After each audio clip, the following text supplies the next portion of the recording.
Good morning. This is Kelly from Appalachian Memory Keepers, and today we've got a fantastic story for you, and it's all about this house right here, the Alexander Martin house. Let's go.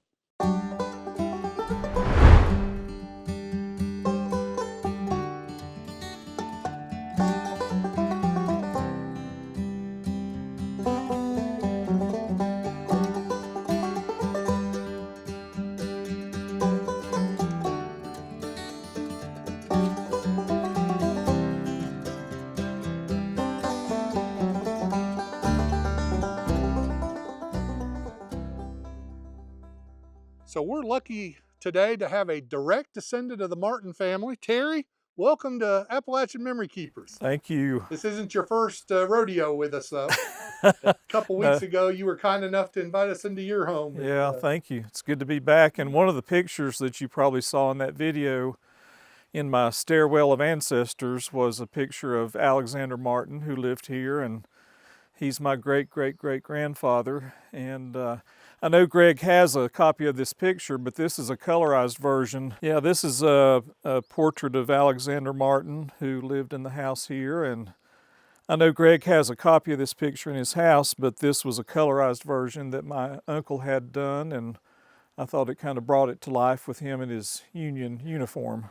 Yeah, and so this was after he was the one that was started out in the Confederacy. Yeah, he joined Jackson's. I think it was called Jackson's Light Artillery. It was a Virginia unit, and he only stayed with them for about 2 months. And in I think it was January of 1862, he decided to unenlist and came back home. And then that's when he went in 1862, enlisted in the 13th Tennessee Cavalry. Yeah. And Terry, you mentioned a minute ago that that when we did the tour of your house, you had his picture hanging in your hall of ancestors, right, which I called the dead wall. Yeah. And long story short, Greg saw that video, saw that picture, and said, "Wait a second." I did. I was sitting in the living room there watching it. And I like old things about Appalachian. I was watching and seeing the pictures, and you just panned around, and I saw it, and I sat up straight. That's Alex. Yeah. And there's Elizabeth. And you said something about some other people, and then you came back and actually pointed him out and said, it's one of my great-grandparents, Alexander, and told a little bit about him. Yeah. And I think it was maybe 3 minutes later when I emailed saying I wanted to meet you. Oh, okay. Because I saw the picture, Yeah. and I actually lived in Alex's house, Yeah. and had his Civil War discharge papers, and that's why I wanted to meet you. Yeah, and that's great. And I had not been in this house except for a few times when my great-grandmother's brother Everett and his wife Veenie lived here, and I used to come and sit on the porch and visit with them. And then my great-grandmother was born here as well. Well, I'm so glad that you saw the video, Greg, Yeah. and emailed us, because this video today would never have happened without him. Right. We appreciate you reaching out to us very much. Well, I appreciate being able to see it. Yeah, absolutely. Well, let's go on in and see the house. All right.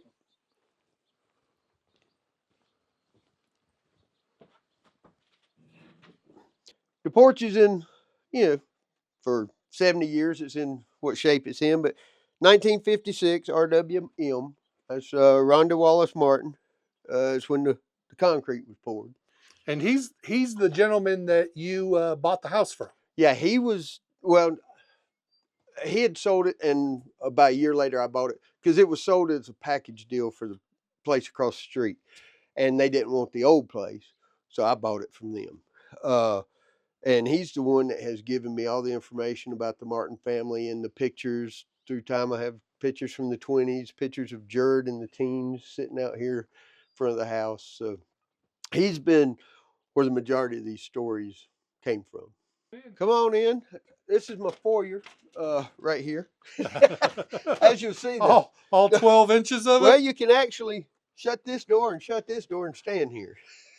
Because you notice the walls are log walls. That's how thick they are. I'd call that the mudroom. Yeah.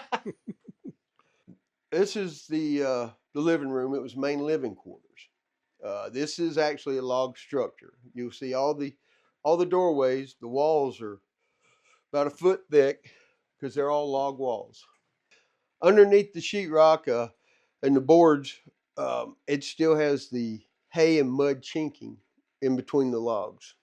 In the kitchen, when we were redoing it, I had to pull some boards down, and you could actually still see the hay in the mud in between the logs. And that was the only form of insulation they had. Yeah, it was, because there was nothing else other than at the time open fireplace. So you put the wood stove in? I did put that in, and that's what I use primarily for my heat.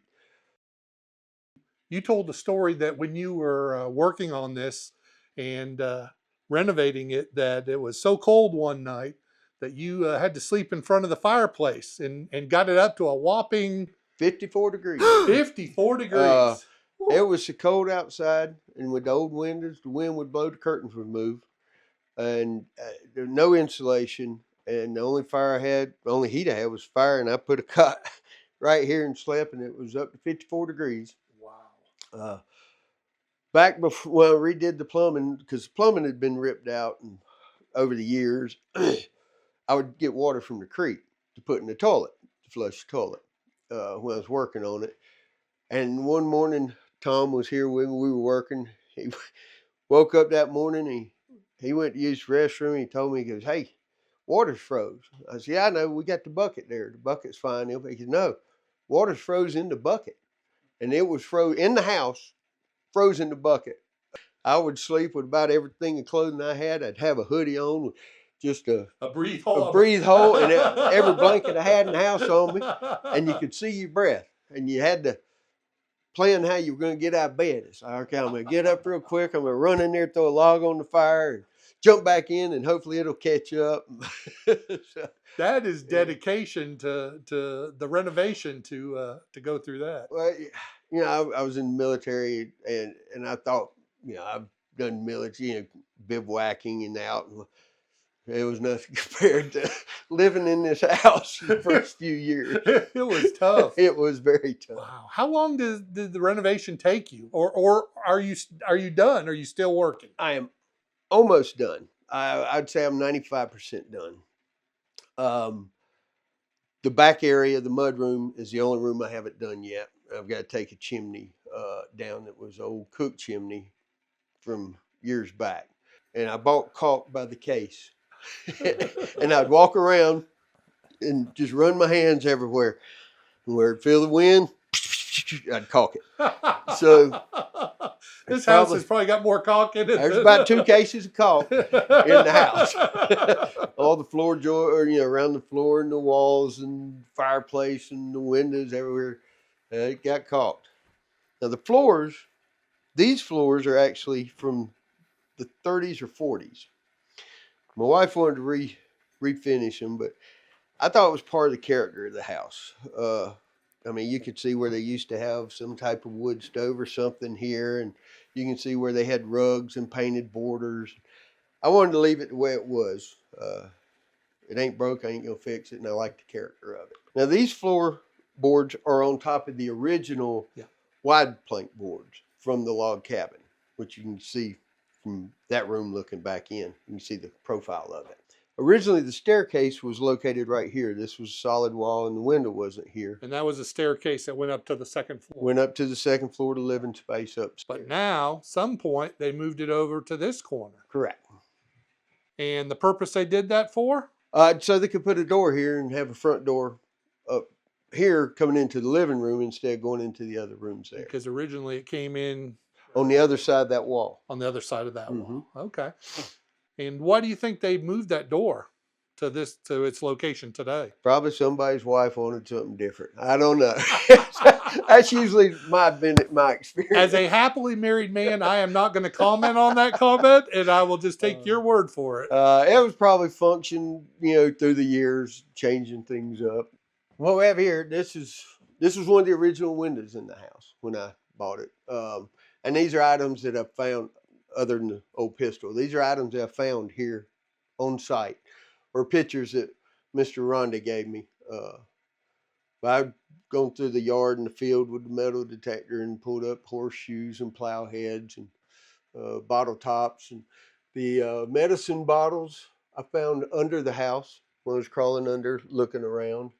I've got an inkwell in the room in there that was a glass inkwell that was found under the house as well. And the if you notice the green, these boards were made from the kitchen walls, and that was the color of the kitchen. So I left it the way it was.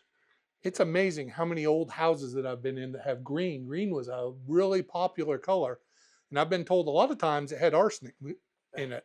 So May have. I'm going to stand back here if you don't mind. Well, I haven't croaked off yet. So no telling what in the past it may happen. But these are items that were just found on site: old belt buckle and horse bit and horseshoes, and doorknobs, cowbells.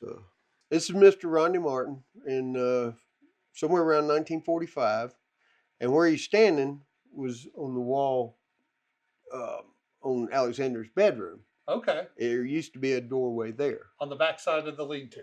Yes. And that's, I don't know if it went, why they had it there, he couldn't tell me. He remembered his parents having that bedroom, but there was a door there. So, who are the ladies? These are some of the Martin folks. This was taken from the angle of the church looking back. You can tell by their dress, it was in the 20s. Here's the saloon. This is the roof of the house we're standing in now. And this is where the barn originally stood. Okay. And you can also see the well house, the spring house right here. Okay. So I guess they had their Sunday duds on. Nice. That might have been too risque for Sunday. I don't know. That's Saturday night going to the saloon. That may be Saturday clothing, right? So this was the new portion of the house, the 1870s. Alexander Martin built this. This was his bedroom. This is the room he passed away in. You can see the floors. I haven't stripped the floors because I don't want to, because it still has the square head nails. And they are tongue and groove board. And varying widths from 6 to 8 inches and whatnot. So I wanted to leave it the way it is because it kind of told the story of the house. Absolutely. The doorway of that picture where Rondé was actually right here. Side.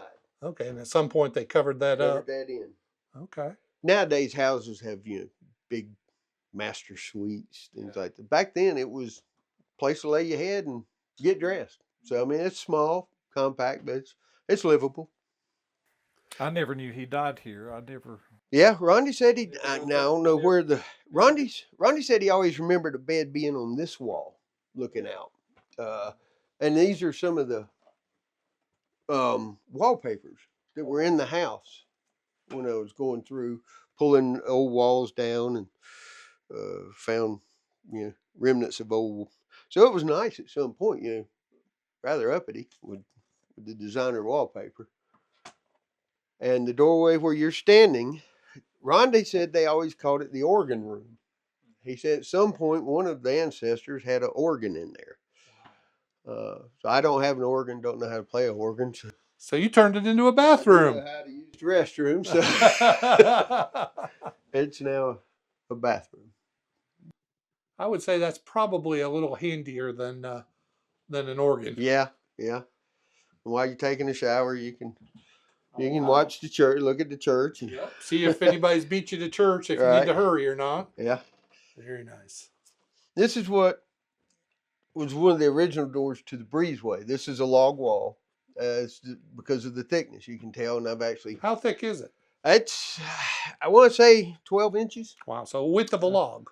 Yeah, but now the logs were probably about this big around because the height of them, they hewed them down. The height of the logs each are about this high. So that's how much they hewed down off of them. They probably, maybe got boards out of the side part. I don't know. But you'll notice most of the doorways, 5'10", 10 and a half. They're about 6 feet. That's it. They didn't waste any space. Not at all. Originally, this room and the bedroom there, the ceiling height was the top of this board. Wow. And so you've raised it up since you did your renovation? I did.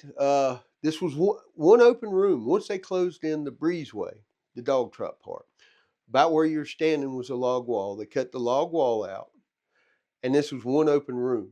And at some point, they put the partition wall in that's behind you. And the entire ceiling was one ceiling went all the way to the end of the house. Wow, that would have been a little bit claustrophobic. Yeah, it was. There was no wasted space, and so I raised it up to give it a little more airiness to it.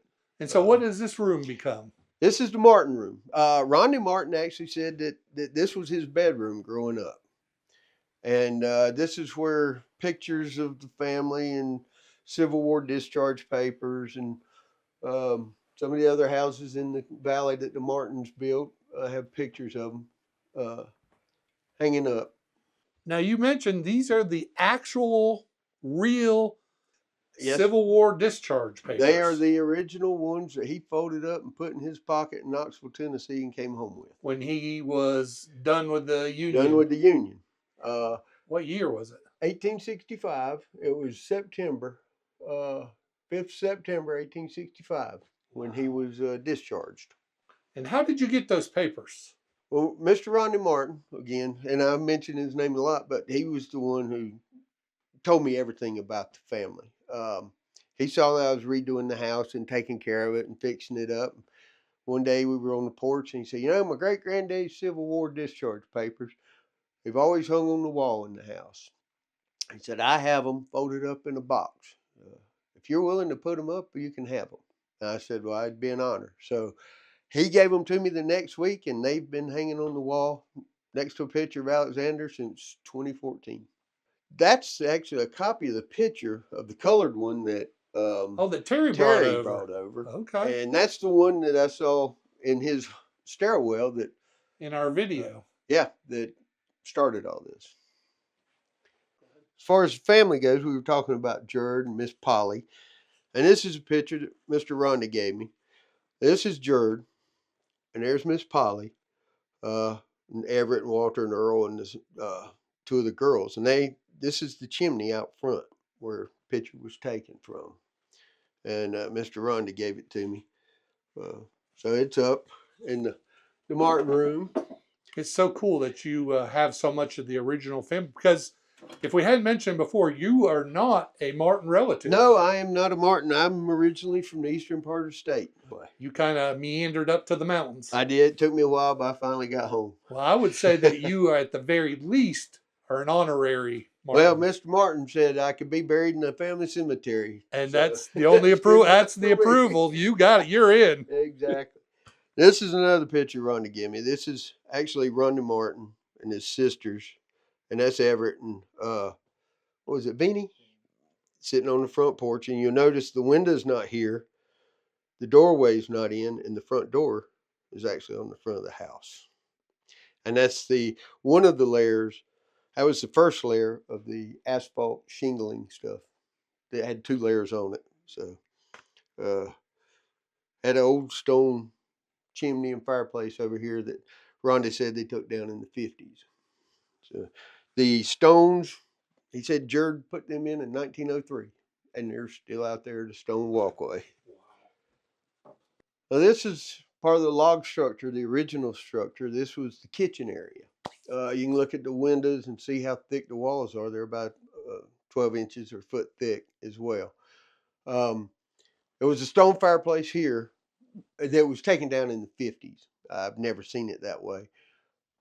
This log is part of the log structure, and this was where the ceiling height was in this room. Wow. So when I took the ceiling down and raised it up, I wanted to leave it exposed. You can still see the hand-hewn marks in it where they cut it on site and put it in. So I thought it was a good accent piece to leave to show the actual log portion of it. And this was like a ceiling joist cap to it, because the next log down is this big. Massive. Original growth timbers. Oh yeah, yeah. Again, the flooring is the floors from that are over the original flooring that were put down 30s, 40s, some time frame like that. This was the original back wall, log wall to the original dog trot cabin. You can see the thickness of the doorway. Again, it's 12, 14 inches thick. This is the new kitchen that was built in the 1890s. Like I said, it was added on. It had log floor joists, but 2x4 wall construction. If you'll notice the step down from the bedroom into the kitchen, when I started work, they were level. And they never took up an old floor. They just kept adding on and adding on and adding on. And I got down to 8 layers of flooring. Wow, 8 levels. This shelf is actually one of the boards, these two, from the original floor. And then they had some kind of linoleum stuff over it. Then they had hardwoods over it. Then they had it was 8 layers of different linoleum. You could go through the colors, the yellow, the greens, the muted colors, and then there was a layer of plywood type stuff over it. And so I gained a little bit of height. You can see the ceilings are shorter. They were what they were in the bedroom in the Martin room. They were this height. And what's this in the wall over here? The old stovepipe went into the... Well, when they originally built the kitchen, it was on that wall. And then at some point they moved it over here. And this was where the last wood stove was used in the house. Mr. Martin, he broke one of his sisters out of a rest home one day and got his other sister, and they came by. He wanted to show them the house. So it was a great visit. They like 2 hours just walking around telling old stories of growing up here, when electricity came to the valley, and when they got the first indoor bathtub, things like that. And Miss Theta said she remembered her mother had the stove here and would cook with the wood stove. And their daddy wanted to do something nice for her mama, so he bought her an electric stove when electricity came to the valley. And said her mama used it for a week, didn't like it, said it didn't cook good, put it on the back porch here, because this was a back porch at the time. Put it on the back porch, and Miss Theta said it stayed there till she remembers after her mama died. Wow. So she liked the wood stove. That's not the first story I've heard of that a lot of times. My grandmother always talked about that. Yeah, cooking on a wood stove was preferable, even all the work that it was, to cooking with electricity. Yeah. So that's where the last wood stove was at. And this is the chimney that I have to take down from the mudroom to finish the renovation of the house. So now we're going out to what was originally the back porch. It's the, I call it mudroom. And this is the one area I haven't finished yet. I'm going to have to take up and here's some examples. Oh, here's a great example. I just looked down when you flooring, said that. Different flooring, different linoleums. This was the exterior part of the house. It's got the shingling, the asphalt siding stuff still on it. They just painted over it. Wow. So it's, and behind here is the chimney that has to come down. And that still has to come down. Mm-hmm. So with the asphalt shingles, that was done for decorative purpose, was it? Well, it was to make it look like a brick house. Yeah. Like so I said, the family was wanting to. In time, it was went out of vogue to live in a log cabin. So then they tried to upgrade best they could, and it was big sheets of asphalt brick-looking siding. And this is the original bathroom to the house, which is late 40s, early 50s added. So original is a relative term. It's not 1820. Right. This is real new. It didn't have the clawfoot tub. It did have a cast iron tub in it. People in Ashe County, in Smithport, they on Highway 88. I always called him the bathtub man. He always had just hundreds of bathtubs out there. That was a famous. Everybody knew where the bathtub man was. And that's where I picked this tub up and had it refinished in West Jefferson and put it in. This wall are exterior walls, and they're cinder block. When they closed it in the 50s, they instead of using logs it's cinder blocked. And there's actually a window right here that I didn't know was there until I started redoing the house and stripping the outside. There's a window there. All right, we're going to go upstairs to the main sleeping area, but when they had as many people as they did, they slept wherever they could. But this was the main sleeping area. Excuse me. When I bought the place, this was closed off. So I opened it up. And you'll see the stairs. Be careful because they're not today's type stairs. They're rather steep.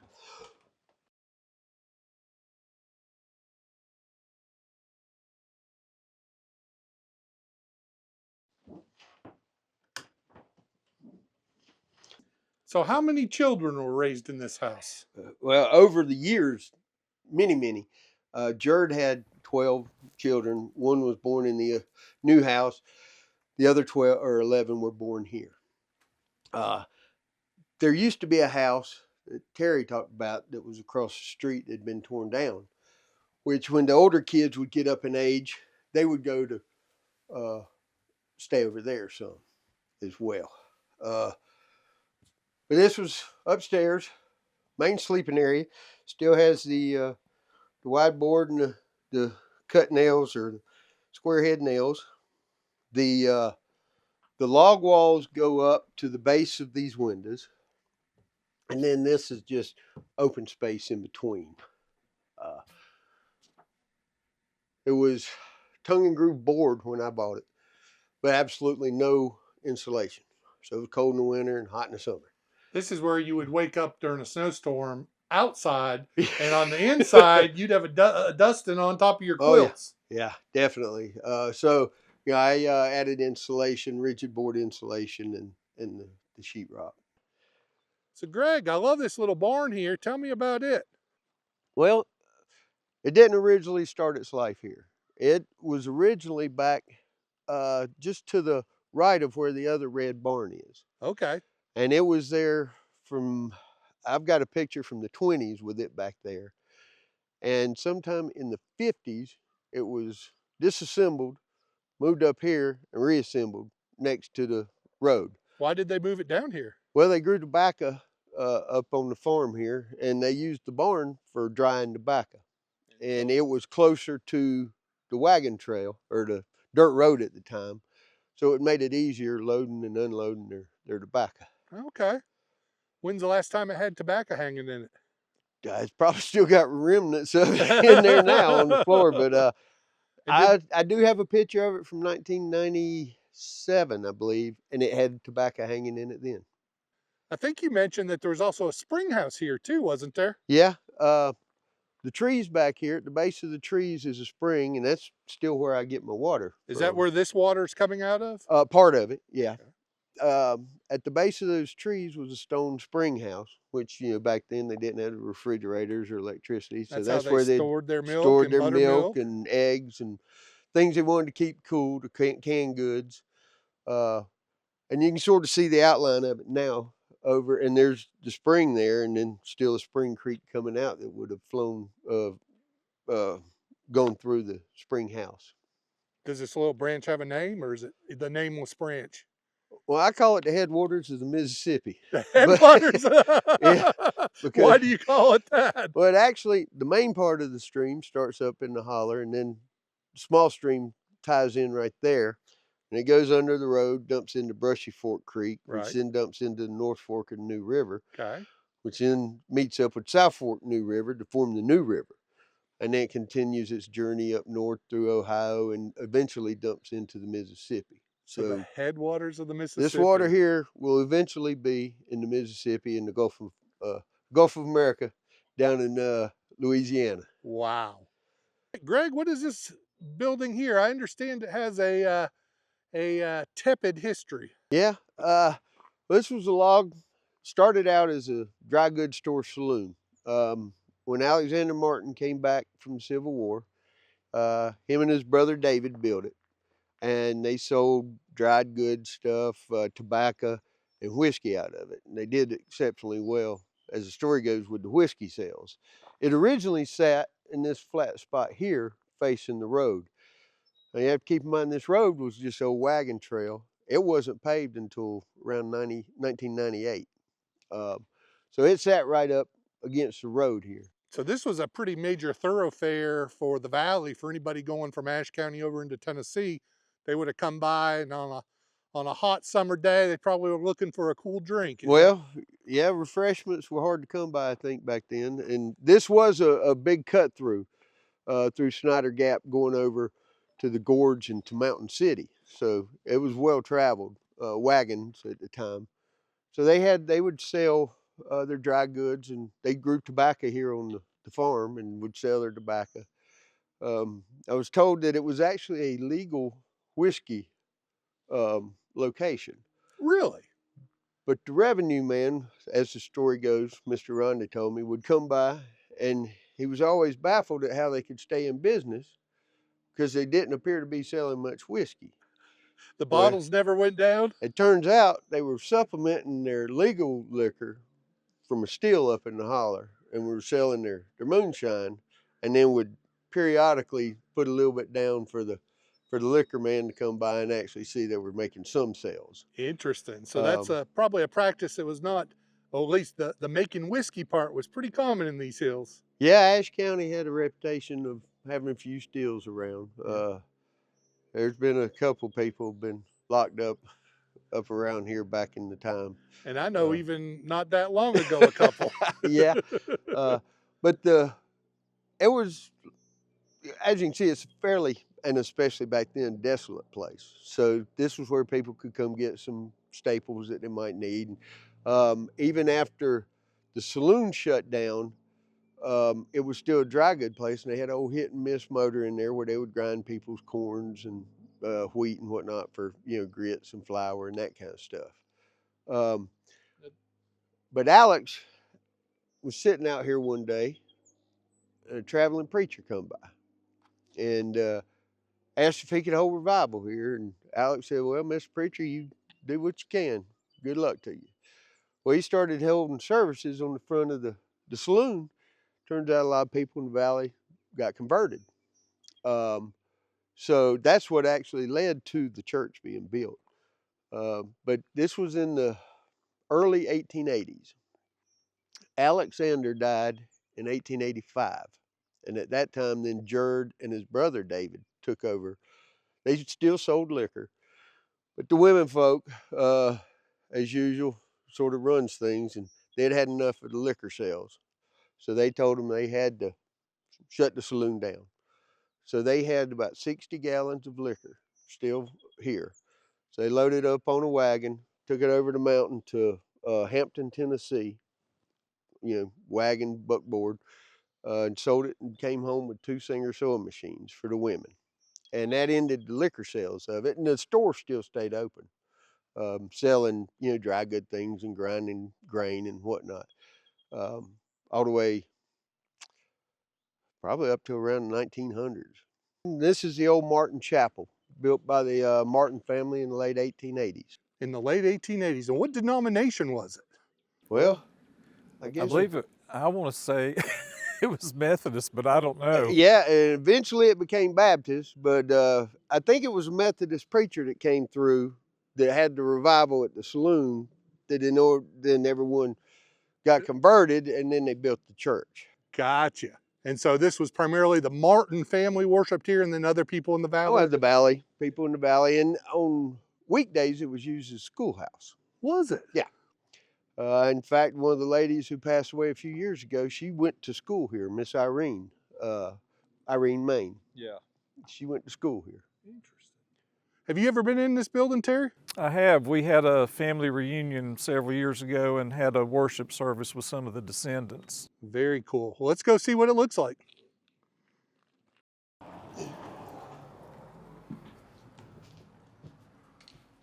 There's the deed.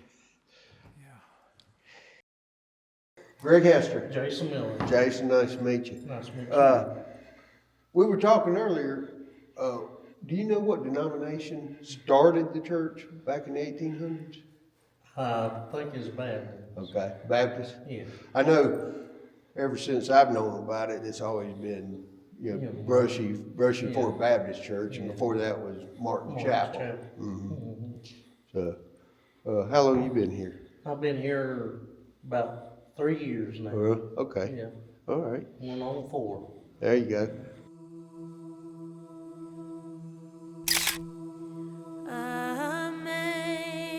Amazing grace, how sweet the sound that saved a wretch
Well, we're now on the ridge behind the house. This is the Alexander Martin Cemetery. So this was the family cemetery. Martin family cemetery. He was the first one buried here. His wife's buried here. And then his son, Jerd, and Miss Polly are buried here, as well as Jerd's brother, David, and Elmina. I don't really know how you say Elmina. Yeah, his wife. And then a couple of their children. Okay, and I can see that there's some modern things there too. So She was buried last year here. She was the, I believe, 5th great-grandchild of Alexander. wow, So buried 10 feet from 10 her. feet from her great-great-great-granddaddy. Well, let's take a look. All right.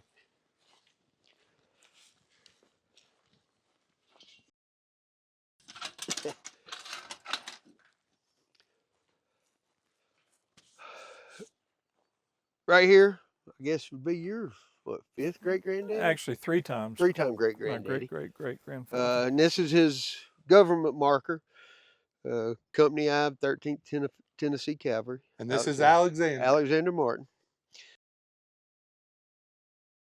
Mr. Ronda used to take care of the cemetery, but then when his health got so bad, I've took over taking care of the cemetery for a few years now. And this was originally laid down, but it looked like there was a hole there, so I stuck it back up. I don't know if it was the original marker for Alex or foot marker or whatnot, so I put it back up where it was at. And then this is Elizabeth, Alexander's wife. And then you have several of George's children that died in infancy. This is Roy and Holly. I think one of them was 2 months old, another one was 6 months old when they passed, and that was in the 1800s. And then here's Jared and Polly are here.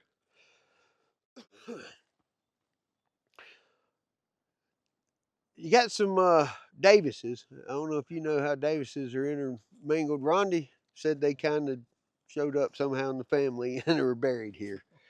Do you know anything about them, Terry? I do not. Then down here is Luther, one of the brothers. These are Uncle Dave's children. Yeah. Hattie, Bessie, and Luther. Okay, so Luther was David's child. Okay. Yeah. And this is David and Elmina Martin, which were brother. He was a brother to Jerd. His full name was actually David Crockett Martin. Really? Guess named after David Crockett. I haven't seen that. That's Yeah. interesting. Come think of it, I think I did see that yesterday. I was looking through some stuff and might have seen Crockett. And that's the Elmina or Elmina. Yep, however you say it. Seems like I've heard them, how they say things again in the old mountain way, call her Miney. Miney. Yeah. I could see that. And Hattie and Bessie never married, and as far as I know, they always lived at the home place till they passed away. And they were fairly young. So she was 25. and she was 28. Yeah.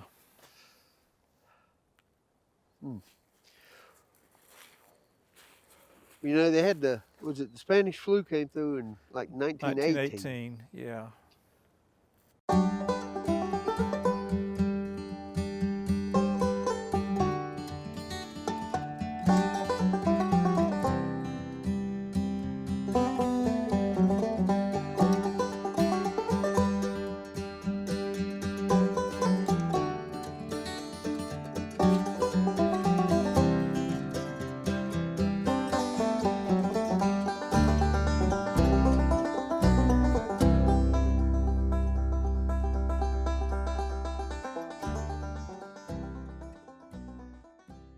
I hope you have enjoyed learning about the incredible history associated with the Alexander Martin homestead. Greg, Terry, and I have had a fantastic day of fellowship and talking local history, which is always a good thing. Now I'd like to ask a favor of each and every one of you watching this video. If you could take a moment and click the like and subscribe button. It's free to do, it doesn't cost anything. Free is good, we like free. But by doing that, you will help us so much in the algorithm, getting our content seen on YouTube, which is always a constant struggle. So if you have a second to do that, I would really appreciate it. Until next time, I hope you have a blessed day, and we'll see you on down the road. Take care.